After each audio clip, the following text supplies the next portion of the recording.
The crystalline chambers of the Galactic Council hummed with an uncomfortable tension as Ambassador Zekthor of the Hegemony rose from his bioluminescent throne. His 6 eyes swept across the assembled delegates, each representing civilizations that had bent the knee to the Council's will for millennia. "The matter of the humans has been decided," Zekthor announced, his translator converting his chittering speech into the universal tongue. "These newcomers have violated Protocol 7 Alpha by refusing tribute payments. They have ignored 17 cease and desist orders regarding their military expansion. Most egregiously, they have denied our inspectors access to their weapons development facilities." Murmurs rippled through the chamber. The Veltari delegates' tentacles writhed nervously, while the stone-like Gorvani representatives simply groaned, their species equivalent of anxious whispers.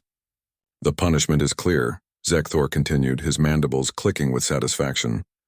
"Complete submission. They will surrender their fleets, dismantle their weapons, and accept Council oversight of all interstellar activities. The order has been transmitted to their homeworld." Council Secretary Yithmal activated the communication array, her webbed fingers dancing across holographic controls. The transmission beacon flared to life, broadcasting the ultimatum across the void toward the small yellow star humans called Sul. 3 standard days later, the reply arrived. Yithmal's gills fluttered as she read the incoming message. "Honored counselors," she stammered, "the humans have responded." "Excellent," Zekthor preened. "No doubt they've seen reason and they've declined the ultimatum, sir." The chamber fell silent. In 3,000 years of Council history, no species had ever simply declined an ultimatum. "Read it," commanded High Arbiter Mel Aegon, her crystalline form resonating with authority. Yithmal's voice wavered as she began. "To the Galactic Council, we acknowledge receipt of your ultimatum dated stardate 4/1/27/6. After careful deliberation, the United Earth Alliance formally declines your demands. Instead, we invoke Article 12 of the Galactic Conflict Resolution Accords. We challenge the Council's authority through trial by combat." The chamber erupted. Delegates shrieked, roared, and produced whatever sounds their species made when experiencing collective panic. Zekthor slammed his staff against the floor. "This is preposterous. Article 12 hasn't been invoked in over a millennium." "The message continues," Yithmal pressed on, her voice gaining strength. "Furthermore, we propose the following terms: single-ship combat, Council's champion versus humanity's representative, winner takes all. We await your response. Signed, Admiral Sarah Chen, Supreme Fleet Commander, United Earth Alliance." High Arbiter Mel Aegon's crystalline body darkened, her species equivalent of deep thought. "Article 12 is indeed valid," she said slowly. "Though archaic, it remains part of galactic law. We must accept or risk legitimizing resistance movements across the galaxy." Within hours, the Council's response was transmitted. Challenge accepted. The dreadnought Inevitability, commanded by War Master Theclon, will represent Council authority. Combat will commence in the Kepler-Forner 42 system in 7 standard days. When the appointed day arrived, half the galaxy's news networks focused their attention on the barren system. The Inevitability hung in space like a monument to Council supremacy, 12 kilometers of biomechanical horror, bristling with weapons that had cracked planets and silenced entire star systems. Across from it, humanity's champion waited. The ship was tiny by comparison, barely 300 meters long. Its hull gleamed with an almost mirror-like finish, unmarked by any visible weapon systems. Council observers scoffed at the apparent mismatch. "This is their champion?" War Master Theclon growled over open channels. "I've seen cargo haulers with more impressive armaments." Admiral Chen's voice crackled back from the human vessel.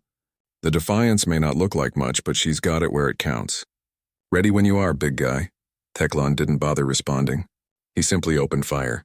The Inevitability's main batteries unleashed destruction that could level continents. Plasma beams, quantum torpedoes, and gravity bombs converged on the human ship's location. When the energy dissipated, the Defiance remained untouched, its hull having absorbed and redirected every joule of energy fired at it. "Adaptive shielding," Chen explained cheerfully. "We've been studying your weapon signatures for years. Every shot just makes us stronger." Now Theclon was concerned. He activated the Inevitability's secondary systems, tractor beams designed to crush ships like tin cans. The beams locked onto the Defiance, and immediately began losing cohesion. Quantum interference generators. Chen continued her impromptu lecture. Your energy-based systems can't maintain coherence in our proximity field. The War Master snarled and launched a swarm of hunter-killer drones, physical weapons that couldn't be disrupted or absorbed. The drones accelerated toward their target at tremendous speed. The Defiance didn't move. Instead, it began broadcasting something impossible. Music. The transmission wasn't random. It was Ride of the Valkyries played at frequencies and amplitudes that interfaced directly with the drone's guidance systems.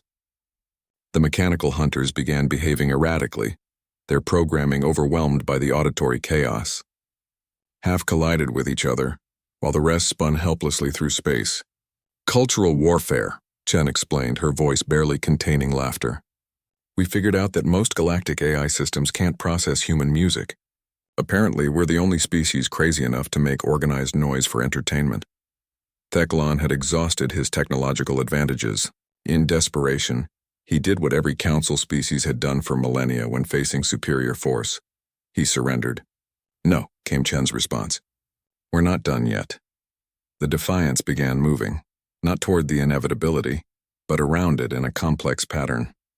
To the observer's amazement, the human ship was dancing. Barrel rolls, figure eights, loops that served no tactical purpose whatsoever. This is our real weapon, Chen announced to the watching galaxy. Every other species fights to win. Humans fight because we can. We don't just survive, we perform. We don't just conquer, we celebrate. We turn every conflict into an opportunity to show the universe something it's never seen before. The Defiance completed its aerial ballet by positioning itself directly above the Inevitabilities Command Center. A single gentle tap from its hull was all it took. The psychological defeat was complete. As news of humanity's victory spread across the galaxy, something unprecedented happened. Species that had submitted to council rule for generations began asking questions. If these newcomers could challenge authority through sheer audacity and creativity, what other possibilities existed? The council's age of absolute dominion was over. Humanity hadn't just won a battle. They had introduced an entirely new concept to galactic civilization: rebellion as an art form. Admiral Chen's final transmission said it all. Next time you want our submission, maybe ask nicely first. We might surprise you with our answer.